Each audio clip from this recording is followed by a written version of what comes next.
Depuis quelques mois, l'euphorie sur les marchés financiers a fait place à une extrême nervosité. Les bourses mondiales jouent au yo-yo avec une tendance à la baisse. Avec la crise économique en Asie, la faillite de la Russie et l'affaiblissement de la présidence américaine, l'affolement s'empare des boursiers à la moindre alerte. Le scénario catastrophe d'un krach boursier généralisé n'est plus une simple hypothèse, car la situation actuelle peut rappeler singulièrement celle qui précéda la terrible crise boursière de 1929. Depuis la fin de la Première Guerre mondiale, les États-Unis sont devenus la première puissance de la planète. À New York, les buildings n'en finissent plus de grimper et l'indice Dow Jones de la bourse de Wall Street de monter.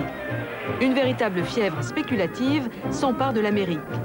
De 1925 à 1929, en 4 ans, la valeur totale des actions cotées à la bourse de New York triple. Une augmentation qui ne reflète plus la valeur réelle des entreprises cotées en bourse. La correction sera sévère. Le jeudi 24 octobre 1929, la bourse s'effondre. Dans tout le pays, les agences de courtiers croulent sous les appels de leurs clients affolés qui veulent vendre à tout prix. Sur les téléscripteurs, le constat est terrible. De quart d'heure en quart d'heure, le cours des actions chute. Bientôt, un vent de panique souffle sur Wall Street. Des milliers de petits porteurs, dont certains ont toutes leurs économies placées en bourse, se pressent pour se débarrasser de leurs actions. La bourse prise d'assaut doit être évacuée par la police. Le krach du 24 octobre, appelé le jeudi noir, marque la fin d'une période de hausse boursière sans précédent.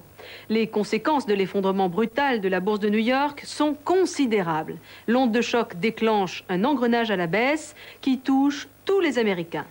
Dans la semaine qui suit le krach, les 6 principales banques américaines interviennent pour arrêter cette chute vertigineuse.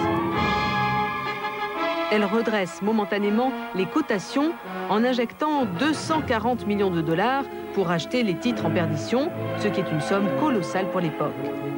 Malgré les appels au calme des milieux financiers et du président Hoover qui déclare « Acheter maintenant, la prospérité est au coin de la rue », il est trop tard. L'engrenage à la baisse s'est mis en marche et plus rien ne peut l'arrêter. Le 29 octobre, soit 5 jours après le premier krach, des millions d'actions sont vendues à des cours si bas qu'ils annulent d'un seul coup les hausses d'une année entière. En moyenne, le cours des actions chute de 30%, certaines perdent 90% de leur valeur. Avec cette faillite de la bourse, certains spéculateurs ont tout perdu. Des dizaines d'hommes d'affaires ruinés bradent leurs voitures de luxe ou font la manche dans la rue. Les banques ne peuvent plus soutenir les entreprises endettées. Celles-ci alors ne paient plus leurs fournisseurs et c'est l'économie tout entière qui déraille. Au coin de la rue, il n'y a plus la prospérité, mais les premiers chômeurs. Dans les mois qui suivent le krach, aucun secteur d'activité n'échappe au marasme. Même la production automobile, symbole de l'Amérique, est touchée. La crise boursière se propage à l'économie tout entière, réduisant à néant le rêve américain. La consommation s'effondre, les prix sont en chute libre, les faillites d'entreprises s'enchaînent et plus de 12 000 banques ferment leurs portes. Les licenciements se multiplient, toutes les catégories sociales sont touchées. La crise s'installe pour longtemps et en 3 ans, le taux de chômage américain dépasse 20%, soit 13 millions de chômeurs. L'agriculture n'est pas épargnée. Des milliers de paysans sont jetés sur les routes du Middle West. La misère envahit les villes avec ses mendiants et ses colonnes de sans-logis devant les soupes populaires. Autour des grandes villes apparaissent d'immenses bidonvilles baptisés Hooverville, humour noir en hommage au président Hoover, incapable d'enrayer la crise. La lutte entre les patrons et les ouvriers prend une tournure violente. Les grèves et les émeutes se multiplient. À Détroit, 42 000 ouvriers occupent les usines automobiles en pendant l'effigie de leurs patrons aux fenêtres. Là, 20 000 marcheurs de la faim paralysent la ville de Chicago sur leur banderole, un cri de désespoir, arrêtez les licenciements. Comme beaucoup d'autres manifestations à travers les États-Unis, la police ou l'armée interviennent pour disperser ces manifestants qui n'ont plus rien à perdre.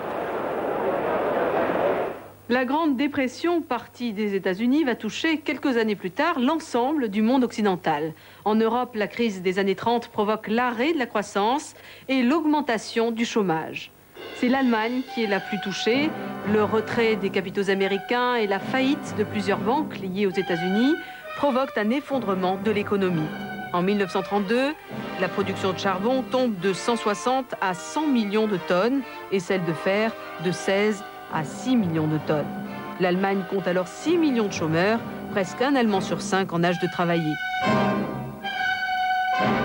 Aux élections législatives de 1932, le Parti national-socialiste d'Hitler, grâce à sa propagande, profite de la crise. Avec plus de 37% des voix, il devient le premier parti au Reichstag.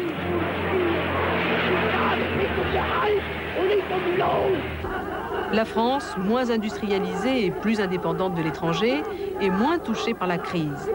La production a diminué tout de même de 20% depuis le début de la crise. Et surtout, le nombre de chômeurs est multiplié par 10, passant de 40 à 450 000.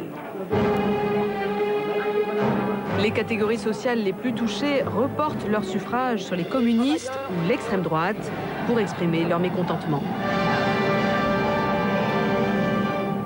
Krach boursier, récession économique mondiale, chômage massif, la brutalité de la crise de 29 est sans précédent. Si partout elle a provoqué un drame humain, en Europe, cette crise a eu des conséquences politiques importantes en renforçant la montée des extrémismes. Au revoir et à la semaine prochaine.